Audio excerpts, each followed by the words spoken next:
हनुमान जी की पूंछ का रहस्य, क्या ये माता पार्वती का अवतार है? कथा का आरंभ। जय श्री राम। जब भी हम हनुमान जी की दिव्यता की बात करते हैं, उनका एक अंग अत्यंत रहस्यमय माना जाता है, वह है उनकी पूंछ। वह पूंछ जो लंका जला सकती है, जो वायु गति से बढ़ सकती है, जो इंद्र की शक्ति को चुनौती देती है, और जो कहीं न कहीं ब्रह्मांडीय ऊर्जा की कुंजी बन जाती है। आज की इस विस्तृत कथा में हम जानेंगे, क्या हनुमान जी की पूंछ देवी पार्वती का ही कोई अंश है?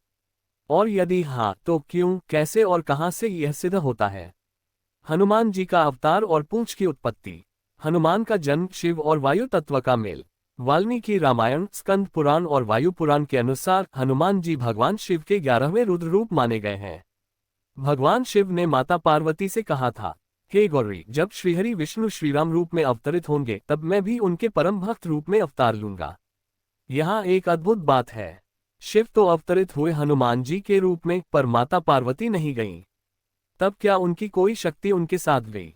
पूंछ ऊर्जा का प्रतीक, वायु का स्वरूप। हनुमान जी की पूंछ साधारण अंग नहीं है, वह उनकी चेतना का स्तंभ है।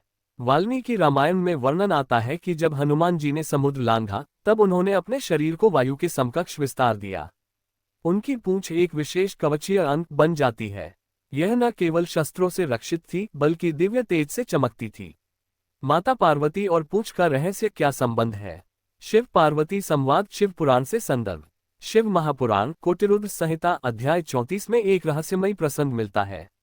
जब भगवान शिव ने माता पार्वती से कहा कि वे रुद्र रूप में श्रीराम की सेवा करने जा रहे हैं, तो माता ने विनोदपूर्वक कहा, नाथ, आप तो जा रहे हैं, पर क्या बिना शक्ति के आप सेवा कर सकेंगे? मेरी इच्छा भी है श्रीराम की सेवा में साथ चलने की।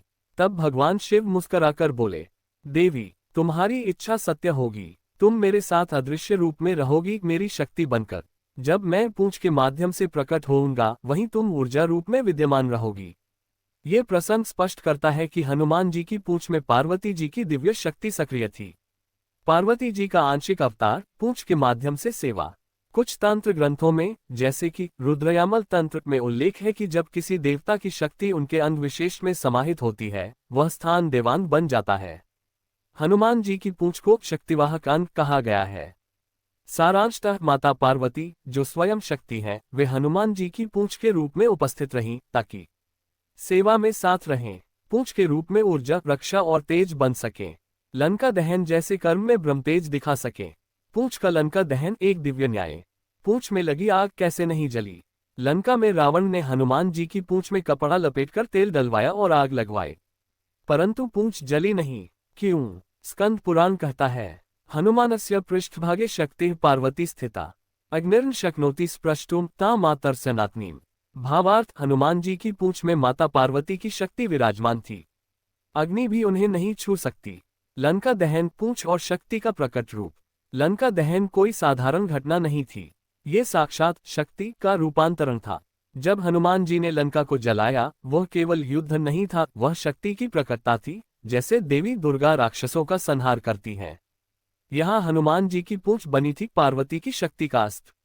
दार्शनिक विवेचन, पूंछ क्यों बनी पार्वती का प्रतीक? ऊर्जा का स्रोत, कुंडलिनी शक्ति। योग में कुंडलिनी शक्ति को सर्पाकार कहा गया है, जो मेरुदंड के नीचे निवास करती है।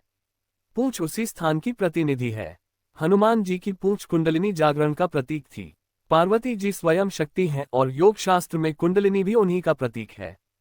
चेतना और रक्षा, पूंछ का उपयोग केवल धर्म के लिए। हनुमान जी की पूंछ का उपयोग छल से नहीं, क्रोध से नहीं, अहंकार से नहीं, बल्कि केवल धर्म रक्षा के लिए होता है। ये शक्ति के नियंत्रित रूप की पहचान है, जो केवल न्याय के पक्ष में खड़ी होती है। यही पार्वती का स्वरूप है, सौम्यता में शक्ति और शक्ति में विनय। कथा का समापन। तो प्रिय श्रोताओं, आपने सुना एक अत्यंत रहस्यमय और सत्य कथा, हनुमान जी की पूंछ का रहस्य। यह कोई साधारण अंग नहीं था, ये शक्ति का रूप था, माता पार्वती का दिव्यांश था, एक ऐसा प्रतीक जो धर्म की सेवा, सत्य की रक्षा और अधर्म के विनाश में लगा रहा। आज भी यदि हम अपने भीतर की पूंछ रूपी शक्ति को जागृत करें, तो जीवन में कोई रावण टिक नहीं सकता। आप सभी सम्मानीय दर्शकों, यदि आपको ये पौराणिक कथा ज्ञानवर्धक और प्रेरणादायक लगी हो, तो कृपया वीडियो को लाइक करें, शेयर करें और चैनल को सब्सक्राइब जरूर करें। आपके सुझाव और प्रश्न कमेंट में लिखें। हम फिर आएंगे एक नई गूढ़ कथा लेकर। तब तक जय श्री राम, जय हनुमान।